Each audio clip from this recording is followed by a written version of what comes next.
নমস্কাৰ বন্ধুসকল, স্বাগতম জনাইছোঁ মই সংগীতাই মোৰ অন্য এটি ৰেচিপি ভিডিঅ'লৈ। আজি মই আপোনালোকক দেখুৱাম খুতুৰা শাক আৰু কণ বিলাহীৰ টেঙা জোল। আপোনালোকে ভিডিঅ'টো চাই থাকিব। আহকচোন তেনেহ'লে ভিডিঅ'টো আৰম্ভ কৰোঁ। মই খুতুৰাখিনি বিচাৰি আনিলোঁ। বিচাৰি এতিয়া ধুনীয়াকৈ বিলাহীও আনিলোঁ। এতিয়া ধুনীয়াকৈ ধুই ল'ম। আপোনালোকে ভিডিঅ'টো শেষলৈকে চাই থাকিব। খুতুৰা শাকখিনি মই ধুনীয়াকৈ ধুই কাটি ল'লোঁ। লগতে ইয়াত জিলমিল এমুঠিও দি দিলোঁ। এইফালে কণ বিলাহীকেইটা লৈছোঁ, পিঁয়াজ কাটি লৈছোঁ, ৰচুন 3 ফুটা থেতেলিয়াই লৈছোঁ, এইফালে জলকীয়া অকণমান লৈছোঁ, এইফালে সৰু আলু 2টা কাটি লৈছোঁ সৰু সৰুকৈ, এইফালে দাইল অকণমানো লৈছোঁ।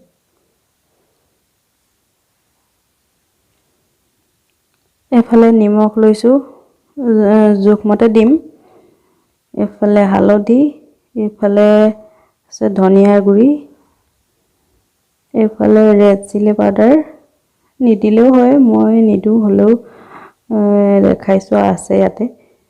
তাৰপিছত এইফালে মেথি গুটি আৰু পাঁচফোৰণ।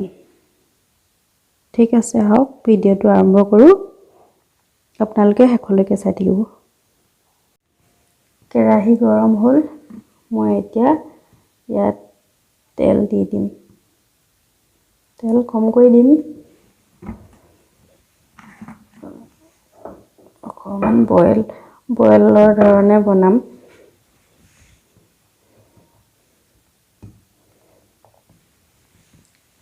কেৰাহী যিহেতু আগৰ পৰাই তেল দিয়াৰ লগে লগে গৰমেই হৈ গ'ল।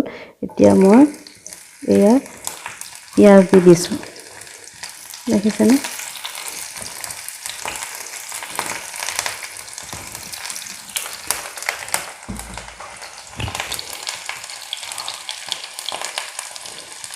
মেথি গুটি আৰু পাঁচফোৰণো দি দিছোঁ।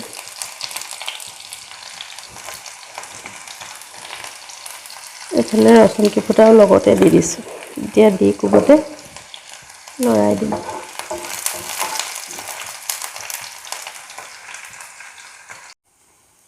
পিঁয়াজখিনি ৰঙচুৱা হ'ল। এতিয়া মই ইয়াত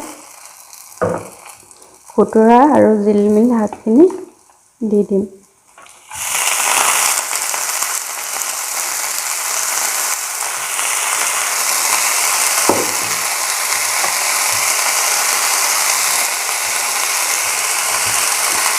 লগতে আলুখিনি দি দিছোঁ।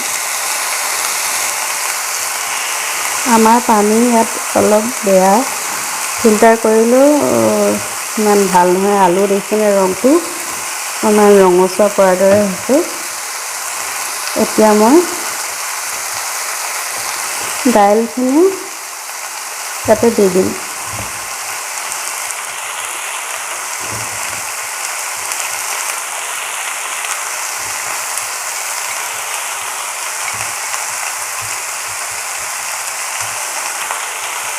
ধুনীয়াকৈ চবতে তেল লগাকৈ মই লৰাই দিম।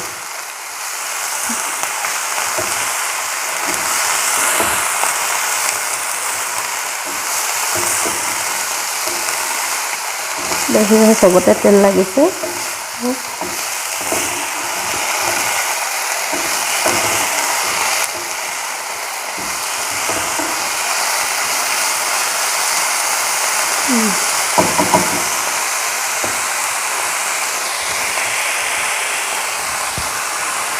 এতিয়া মই ইয়াত জোখমতে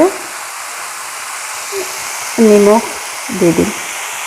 আপোনালোকে কিমান পৰিমাণত শাক ল'ব, বস্তু ল'ব, সিমানটো পৰিমাণত নিমখ দিয়া হৈ গ'ল। এতিয়া দিম হালধি।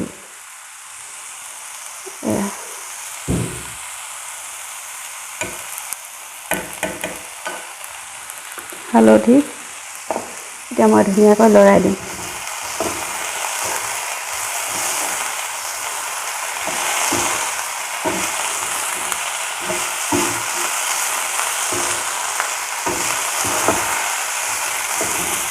এতিয়া অলপ দেৰি সিজিবলৈ মই ঢাকন মাৰি থৈ দিম। 5 মিনিট হৈ গ'ল। এয়া মই ঢাকন উদঙাই দিলোঁ। দেখিছে শাকখিনি ধুনীয়াকৈ লেৰেলা পৰি গৈছে, সিজি উঠিছে। এইবাৰ মই আকৌ লৰাই দিছোঁ।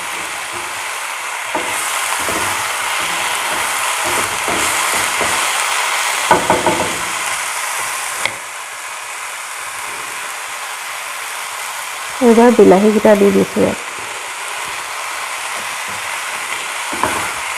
বিলাহীকেইটা দি আকৌ ইয়াত লৰাই দিছোঁ।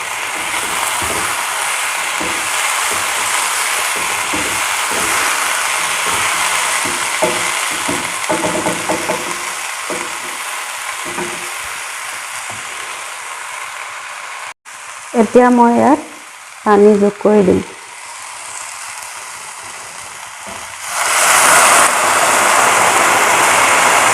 পানী আপোনালোকে জোখমতে দিব, কমকৈ খায় নে বেছিকৈ খায় সেইটো আপোনালোকৰ ওপৰত কথা।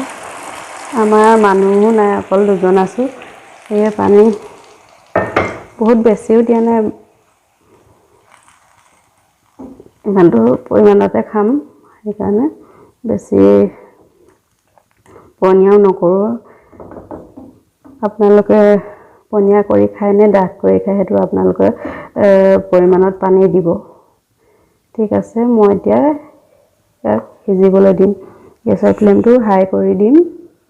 এতিয়া সিজিব। আপোনালোকেও এনেদৰে বনাই খাই চাবচোন, বহুত টেষ্টি হয়। খুতুৰা শাকটো এনেও স্বাস্থ্যৰ কাৰণে বহুত উপকাৰী। ছালৰ ক্ষেত্ৰতো বহুত ভাল।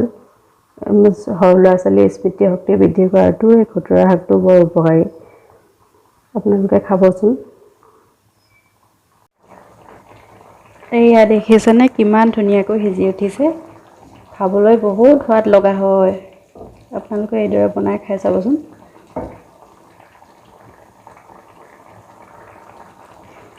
এইদৰে 10 মিনিটমান সিজাৰ পিছত ধুনীয়াকৈ সিজি উঠিব আৰু তাৰপৰা নমাই থ'ব।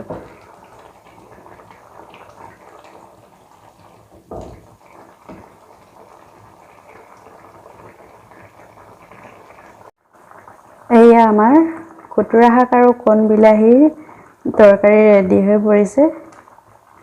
ইয়াত আপোনালোকে জালুকৰ গুড়িও এড কৰি খাব পাৰে, তেতিয়া আৰু টেষ্টি হ'ব।